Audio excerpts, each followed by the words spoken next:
Hola, mi nombre es Antonio Matei y haré la presentación sobre mi trabajo titulado El aislamiento, sociabilidad y consumo de cine de los jóvenes universitarios. Este trabajo forma parte de la difusión de los resultados de mi tesis doctoral, que analizó también cómo ha evolucionado el consumo de cine por parte de estos jóvenes en los últimos años. Para comenzar, pues el planteamiento del problema que motivó la realización de esta investigación es que, sobre todo, la convergencia digital e Internet han jugado un papel fundamental en la manera en que los jóvenes consumen películas y series o consumen cine, ¿no? En la actualidad. La sociabilidad es fundamental, además, en este ámbito, en el ámbito del consumo de medios. Y durante la última década, pues la manera en la que los jóvenes se interactúan con este tipo de contenidos ha marcado el devenir de la industria cinematográfica también. El marco teórico para la preparación para esta investigación, pues parte un poco de la base de que el consumo del cine en la actualidad está caracterizado por ser ubicuo, es decir, por poder consumirse en cualquier espacio y a través de cualquier dispositivo, y por ser instantáneo, es decir, en el momento en el que el usuario quiere. Esto se denomina también la teoría de la triple A por sus siglas en inglés, que vienen a hablar de que el usuario puede ver dónde, cómo y cuándo quiera el contenido que ellos prefieran. Todo ello es resultado de la sociedad de la velocidad y la cultura de la inmediatez. En este sentido, por ejemplo, la obra de Tomlinson, publicada en 2007, que tiene por título precisamente ese, La cultura de la velocidad, pues tiene marca fuertemente el marco teórico que hemos seguido, sí, para realizar esta investigación. Asimismo, en cuanto al análisis de los datos, ¿no?, que hemos llevado a cabo, pues parten un poco también de otros estudios, como es el caso de los que pueden ver aquí en pantalla, eh, según los cuales los jóvenes prefieren consumir cine de manera aislada, es decir, ellos solos, en sus propios hogares, más en concreto en sus habitaciones. Y en este sentido, hablamos dentro de sus habitaciones, pues retomamos un poco una teoría que fue propuesta por McRobbie y Garber en la década de los 70 del siglo XX, que se denomina la bedroom culture, que veremos cómo sigue muy latente hoy en día y lo analizaremos a través de los resultados de esta investigación. Por lo tanto, el objetivo principal de este trabajo es estudiar cómo han evolucionado los hábitos de consumo de cine entre los nativos digitales. Se toma para ello como punto de partida, pues, los estudiantes de diferentes facultades de la Universidad de Salamanca, en este caso. La hipótesis principal es que estos estudiantes prefieren ver contenido estando solos, porque de esa manera ellos pueden controlar los ritmos de visionado, entre otras cosas. Además, otra hipótesis específica sería que este consumo de películas y series, si se realiza sin compañía, es mayor que si se realiza en compañía. Aunque analizaremos los detalles de lo que supone ver películas y series solos o acompañados, o qué consideramos que es social en la actualidad, ¿no? Para ello, la metodología que se ha seguido, pues, ha sido elaborar un cuestionario ad hoc. Una vez fue aprobado por el Comité de Bioética, ya que cumpliera con todos los requisitos necesarios de protección de datos, se realizó entre abril y mayo en varias etapas la administración, ¿no?, de este cuestionario. Los resultados obtenidos se han analizado cuantitativamente y además se ha hecho un análisis descriptivo de los mismos que en muchos casos ha resultado fundamental, ya que a través de la observación se pueden extraer diferentes conclusiones. Nuestra muestra, pues como pueden ver, está formada por 526 personas, de las cuales 324 son mujeres y 187 son hombres. Esto viene explicado también por la propia naturaleza de la Universidad de Salamanca, en la que hay más estudiantes de género femenino que masculino. Además, la mayoría de ellos tienen entre 17 y 21 años y, pese a que estudiamos cómo ellos consumen contenidos de manera aislada, vemos que la mayoría de ellos no viven solos. En cuanto al número de horas que visualizan tanto series como películas los estudiantes, hemos filtrado los datos obtenidos a través en función de la compañía en la que lo hacen y como vemos, los datos están expresados en la media de horas en la que consumen tanto series en el primer caso como películas en el segundo, pues lo que más destaca es que lo realizan solos, seguido por realizar esta actividad con amigos. Pero vemos que en ambos casos lo que predomina son el consumo de manera aislada, de manera ellos solos. En este sentido, pues también el porcentaje coincide con esta descripción. Continuando con este análisis, en lo que concierne al consumo de medios, en este caso, hay que tener en cuenta que estos datos también están muy relacionados con la movilidad de los dispositivos. Recientemente hemos publicado un artículo que habla sobre este tema y que no indagaremos en esta presentación sobre ello, pero el, el consumo elevado a través de dispositivos móviles pues también afecta a que el consumo de cine se realice de manera aislada. De todas formas, hablaremos de cómo esto, veremos en los resultados, cómo esto tiene una clara influencia sobre los hábitos de consumo de los jóvenes. De esta manera, pues este aislamiento y la portabilidad que decíamos que están relacionados, están influidas por la compañía en la que se realiza esta actividad. La correlación entre el número de horas que se ven películas en soledad y la cantidad de tiempo que los estudiantes realizan esta actividad en su ordenador portátil, vemos que sí que están relacionadas. Además, el número de horas que los usuarios ven películas solos explica el número de horas que ven contenidos a través de sus portátiles.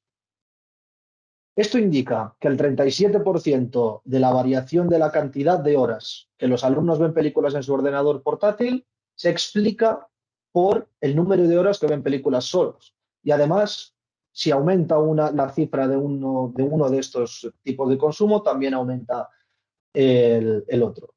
En conclusión, podemos ver que la cantidad de tiempo que ven películas a través del portátil se incrementa en 16 minutos por cada hora que ven películas solos.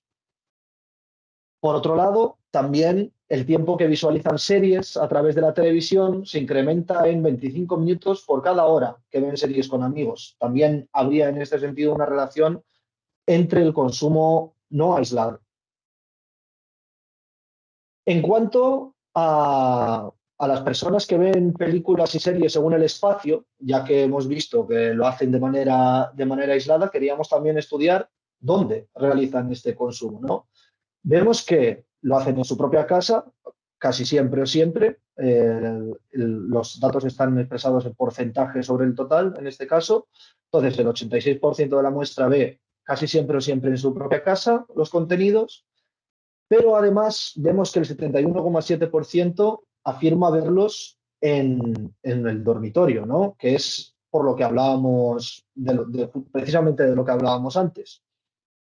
Así, estos datos se encuentran en la misma línea que los resultados de otras investigaciones, como por ejemplo el de Nereida López Vidales, realizado en 2012, o Chicha Romerayo en 2014, que afirmaban que el consumo televisivo también se realizaba en estos mismos espacios, en el caso de la propia casa o también en el dormitorio.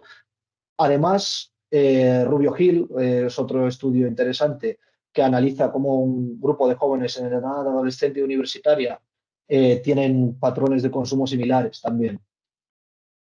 Pero además es que el dormitorio es una de las estancias principales en las que se realiza este consumo y esto estaría directamente relacionado con la bedroom culture que proponíamos antes en el apartado del marco teórico.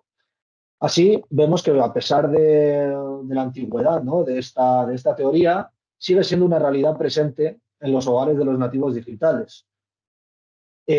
A pesar de que esta teoría surge en los años 70 como un enfoque más de género, ya que se explicaba por aquel entonces como la esfera de privacidad que sobre todo tenían las chicas, ¿no?, frente a una sociedad que no las dejaba expresarse con total libertad, veremos, y otros autores también tienen diferentes perspectivas sobre esta teoría, y veremos cómo las barreras de género se han ido difuminando en este sentido. Por lo tanto, en este sentido, podemos confirmar que los jóvenes tienden a apropiarse de los medios para utilizarlos también a su antojo. Así crean su propia esfera de lo privado, con la finalidad de explorar su propia identidad, pero también de establecer unos patrones de consumo que ellos quieran, tanto compulsivos como a la carta. Autores como Livingstone también hablan de que se alejan del control parental de esta manera.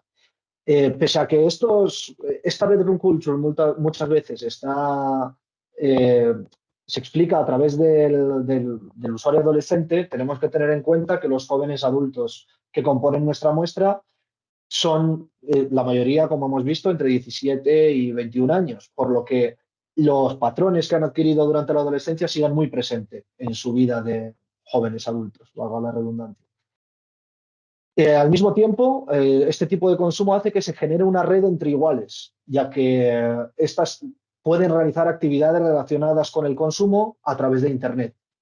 Y en este sentido es hacia donde parece que está encaminada la sociabilidad dentro del aislamiento del que se realiza este consumo, ¿no?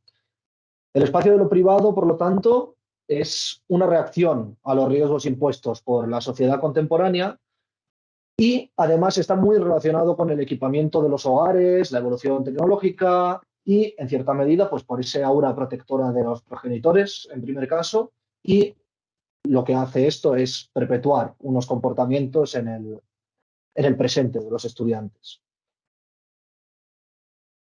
Por otro lado, para apoyar esta teoría, se propone también, se ha querido ver la cantidad de horas de series y películas que ven los estudiantes en función de la frecuencia con la que consumen contenidos en sus dormitorios. Queríamos ver si está relacionado el consumo en este espacio con el número de horas. Así, al no presentar homogeneidad de varianzas, sí que es verdad que se ha realizado un test Kruskal-Wallis, que sí que ha sido significativo para este caso. Además, se han comparado las medianas que las poblaciones presentan y se ha aplicado la prueba de Dunn. Los resultados reflejan una relación estadísticamente significativa entre aquellos universitarios que ven series en sus dormitorios siempre o casi siempre y los que lo hacen algunas veces. También entre los primeros y los que respondieron no hacerlo nunca o casi nunca. En definitiva, de esta tabla se extrae la conclusión de que la mayor frecuencia de consumo de series en el dormitorio implica un mayor número de horas en el que los jóvenes ven estos contenidos solos. De esta manera sí que están relacionados. Para finalizar, pues como vemos y como esperamos abordar en un artículo que derive de la publicación de esta ponencia, pues es que los estudiantes efectivamente realizan un consumo aislado de películas y series. Sí que es verdad que a pesar, como en otros datos han demostrado de nuestra investigación, los usuarios jóvenes no son unos prosumidores, con lo que se entiende este término de tanto consumidores como creadores de contenido, como gente que crea contenido residual en relación a lo que han visto. Sí que es verdad que la sociabilidad está muy difusa en la actualidad. Habría que entender, por tanto, esta cultura de la convergencia como todas las derivaciones que en algún momento llegan a ser consumidas por los nativos digitales. A lo que nos referimos con esto es que este tipo de espacios, este tipo de consumo aislado en un espacio muy concreto, que es la esfera de la privacidad dentro del hogar, se entiende también como, pues, por ejemplo, realizar comentarios en redes sociales, consumir contenidos relativos al contenido principal que se está viendo en ese instante, comentar con foros o con amigos directamente o con conocidos que también conocen sobre los detalles sobre este tema, los contenidos que ven. Todo ello, como decíamos, entonces sería entendido también como sociabilidad, ¿no? Como unas muestras claras de sociabilidad, a pesar de que el consumo se realiza de manera aislada. Toda esta socialización se lleva a cabo desde el aislamiento y la individualización, entonces, y por lo tanto está muy en sintonía con la bedroom culture que proponían McGraw y Garber. En cuanto a cómo se debería o cómo se adapta el cine a esta situación, pues en principio se debería haber beneficiado por este aspecto, ya que la atención que demanda el consumo de películas puede darse de una manera más eficiente en los espacios de privacidad, según James. Pero en los dormitorios vemos que también son más propensos a distraerse, ¿no?, del contenido que ven. Entonces hay una paradoja en este sentido. Aún así, la preferencia de los nativos digitales por los formatos breves y fragmentarios parece que sigue siendo un problema para el consumo de películas como tal. Veíamos además antes que lo que sí que destaca más en este aislamiento es el consumo de series, más que de películas. Por lo tanto, es una fuerte impronta de la cultura de la inmediatez y de la velocidad y el efecto que tiene sobre nuestras vidas. Sobre esto también se han publicado artículos recientemente y, como decíamos, pues esperamos indagar más sobre este tema y así poder establecer como nexos de unión entre las diferentes conclusiones que derivan de esta investigación más grande, que era la tesis doctoral, pero establecer píldoras de conocimiento que nos hagan entender mejor cómo ha evolucionado en la última década, sobre todo en las últimas 2 décadas, el consumo de cine por parte de los jóvenes. Muchas gracias por su atención y estoy abierto a cualquier tipo de pregunta que puedan tener. Me pueden escribir a mi correo, que lo ven ahí en pantalla. Muchas gracias y un saludo.